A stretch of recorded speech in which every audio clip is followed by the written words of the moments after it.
Minimum 10ാം class വിദ്യാഭ്യാസ യോഗ്യത ഉള്ളവരിൽ നിന്ന് മുൻപൊരു നോട്ടിഫിക്കേഷൻ CSBOയിലേക്ക് വിളിച്ച കാര്യം, അതായത് സിവിലിയൻ സ്വിച്ച് ബോർഡ് ഓപ്പറേറ്ററിലേക്ക് വിളിച്ച കാര്യം നമ്മൾ അപ്ഡേറ്റ് ചെയ്തിട്ടുണ്ടായിരുന്നു. അതിൻ്റെ അപേക്ഷ ഇപ്പോൾ നടന്നുകൊണ്ടിരിക്കുകയാണ്. ആരെങ്കിലും അപേക്ഷിക്കാൻ ബാക്കിയുണ്ടെങ്കിൽ വളരെ പെട്ടെന്ന് അപ്ലൈ ചെയ്യുക. മെയിൽ മുഖാന്തരമാണ് നിങ്ങൾ ഇതിന് അപ്ലൈ ചെയ്യേണ്ടത്. ഇവിടെ നിങ്ങൾക്ക് കാണാൻ സാധിക്കും, ഈ മെയിൽ ത്രൂ ആണ് നിങ്ങൾ അപ്ലൈ ചെയ്യേണ്ടത്. സോ ഹെഡ് ക്വാർട്ടേഴ്സ് ഇവിടെ നിങ്ങൾക്ക് കാണാൻ സാധിക്കും, ഇത് command and headquarters to signal training centre.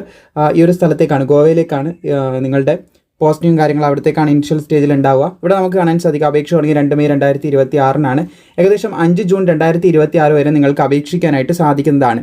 CSBO 190 ഒഴിവുകളാണ് മൊത്തത്തിലായിട്ട് നമുക്ക് കാണാൻ സാധിക്കുന്നത്. ഓരോരോ കാറ്റഗറിയിലേക്ക് വന്നിട്ടുള്ള വേക്കൻസി കാര്യങ്ങൾ ഇവിടെ കാണാനായിട്ട് സാധിക്കും. 21,700 ബേസിക് ശമ്പളമായിട്ട് വരുന്നത്. അലവൻസും കാര്യങ്ങളൊക്കെ ഉണ്ടാവുന്നതാണെന്ന് കൂടി ശ്രദ്ധിച്ചിരിക്കുക.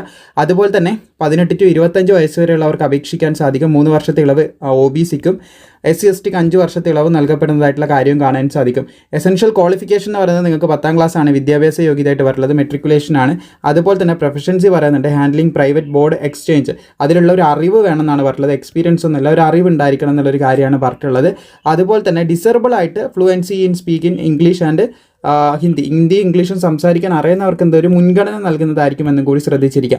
ഒരു റിട്ടൺ ടെസ്റ്റ് ആയിരിക്കും ഉണ്ടാവുക, ആദ്യം ഒന്ന് ശ്രദ്ധിച്ചിരിക്കുക. എൻ്റെ സിലബസ് ഇവിടെ കൊടുത്തിട്ടുണ്ട്, കാര്യങ്ങളൊക്കെ ഇവിടെ കൊടുത്തിട്ടുണ്ട്. അപ്പോൾ നമ്മൾ പറഞ്ഞു ഈ മെയിൽ മുഖാന്തരമാണ് നിങ്ങൾ അപ്ലൈ ചെയ്യേണ്ടത്. എന്തൊക്കെ സർട്ടിഫിക്കറ്റ് അതിൻ്റെ കൂടെ അറ്റാച്ച് ചെയ്യണം എന്നുള്ള കാര്യങ്ങൾ ഇവിടെ കൊടുത്തതായിട്ട് കാണാൻ സാധിക്കും.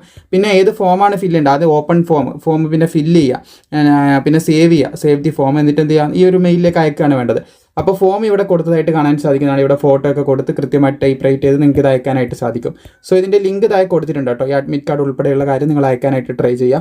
ഇതിൻ്റെ ലിങ്ക് ഇതായി കൊടുത്തിട്ടുണ്ട്. ഇത് മെയിലായിട്ട് നിങ്ങൾ ഫില്ല് ചെയ്തിട്ട് അയച്ചാൽ മതിയാവുന്നതാണ്. അപ്പോൾ മാക്സിമം സുഹൃത്തുക്കളിലേക്ക് ഇത് ഷെയർ ചെയ്യുക. ഏകദേശം 5 ജൂൺ 2026 വരെയാണ് അപേക്ഷിക്കാനുള്ള സമയം. അത് നിങ്ങൾക്ക് ഇമെയിൽ വഴി അപേക്ഷിക്കാനും സാധിക്കുന്നതാണ്. ബാക്കിയുള്ള ഇതുപോലുള്ള അപ്ഡേറ്റും കാര്യങ്ങളൊക്കെ കൃത്യമായിട്ട് നിങ്ങളിലേക്ക് എത്തിക്കുന്നതായിരിക്കും. പിന്നെ ഈ നോട്ടിഫിക്കേഷനും ഇതിൻ്റെ കൂടുതൽ കാര്യങ്ങളാണെങ്കിൽ ലിങ്കും താഴെ ഡിസ്ക്രിപ്ഷനിൽ കൊടുത്തിട്ടുമുണ്ട്.